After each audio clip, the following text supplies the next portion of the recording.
What is going on, everybody, and welcome to my review of Dexter New Blood. I want to start off by saying that I got into Dexter back in 2021 because I kept hearing so much about this show over the years, and I wanted to finally see what the hype was all about. So I sat down and went through all the seasons in preparation for New Blood, and I loved them. Even with their flaws, I found so much to enjoy, especially in the earlier seasons, and I became a massive fan. So that's why this wasn't just any revival for me. This was the chance to fix what many people, myself included, considered one of the worst finales in television history. But what I'm about to say honestly crushes my heart, because somehow, unbelievably, they managed to screw up Dexter's ending a second time. How do you f that up? How do you f that up? I'm still so absolutely shocked that this is the direction the writers took. It's almost insulting to fans that after 8 seasons,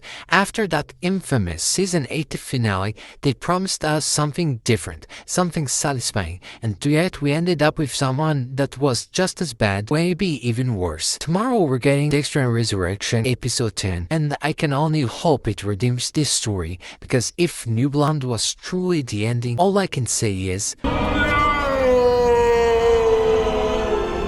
For those who haven't seen it, here's the basic synopsis. Dexter New Blood picks up years after Dexter faked his death in season 8. He's been living under a new name, Jim Lindsay, in a small, snowy town called Iron Lake, New York. He has a quiet life working at the shop, dating Angela, the town's police chief, and trying to keep his dark passenger buried. But of course, secrets don't stay buried forever. Harrison, Dexter's son, suddenly shows up. Clancy Brown plays Kurt Caldwell, the big villain of the season, and Dexter's new life starts to unravel, leading to a catastrophic ending where once again everything falls apart. Now let's go into the positives first, because honestly there aren't many. The cinematography is excellent. I love the setting of the snowy town. It was such a refreshing change from the sunny beaches of Miami. The cold atmosphere made everything feel more isolated and gave a different kind of tension. I also really enjoyed the small town vibe. It was very interesting seeing Dexter adapt to such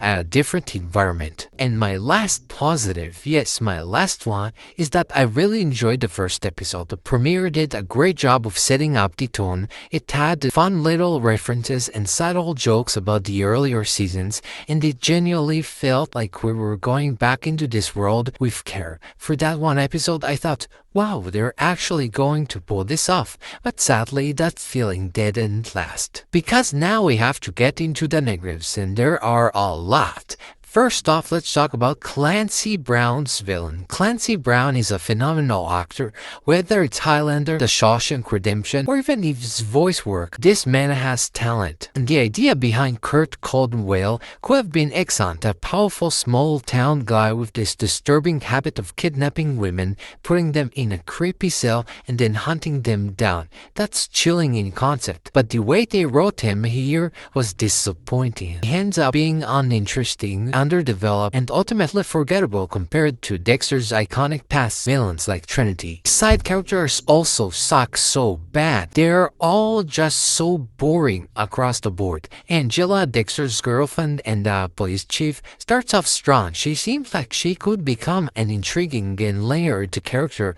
but by the end she's reduced to more of a plot device than anything else. Her investigation skills are written so inconsistently. Sometimes she's portrayed as a genius detective who can piece together impossible clues. Other times she's just a walking shortcut for the writers to push Dexter into a corner. Dexter feels less like a real character and more like a convenient tool. The investigation itself is not interesting at all. With only 10 episodes, you'd think they'd focus on Dexter's psychology, his dark passenger, or explore the moral gray area of his killings. That's the stuff fans wanted, but instead it leaned heavily on the Harrison and small-town police drama, which felt extremely rushed and undercooked. Speaking of Harrison, let's break that down. The second he was introduced, it was almost obvious that the entire ending of this season would hinge on his relationship with Dexter. That could have been fine, but the way they executed it was weak. Harrison's characterization is all over the place.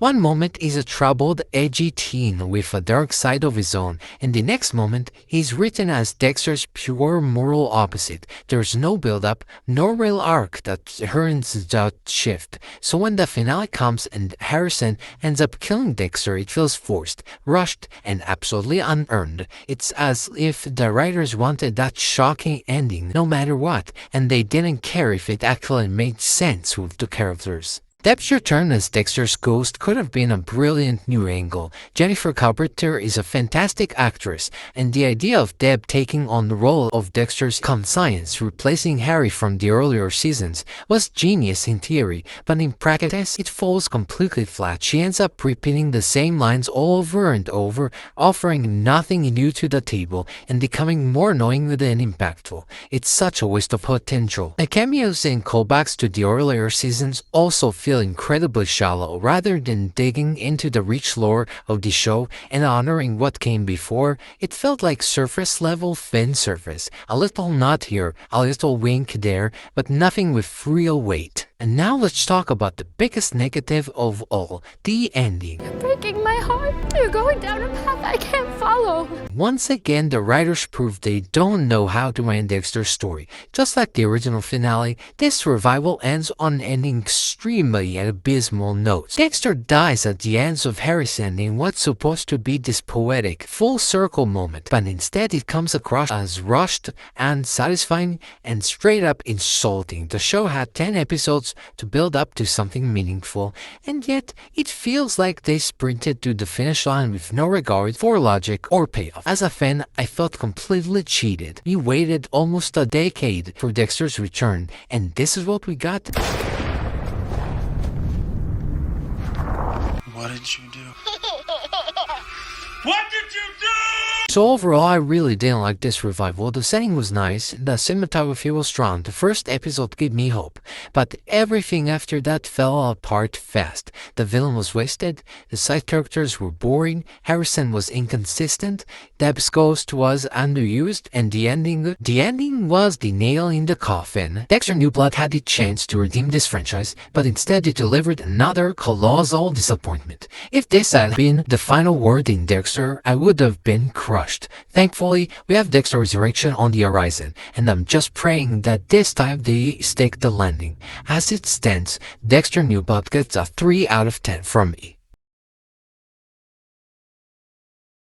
But those are just my thoughts. What do you guys think of Dexter Resurrection? Do you find anything redeeming in it? Or were you as frustrated and disappointed as I was? Drop your opinions down below. I'd love to hear them. Thanks so much for watching, and I'll see you guys in the next one.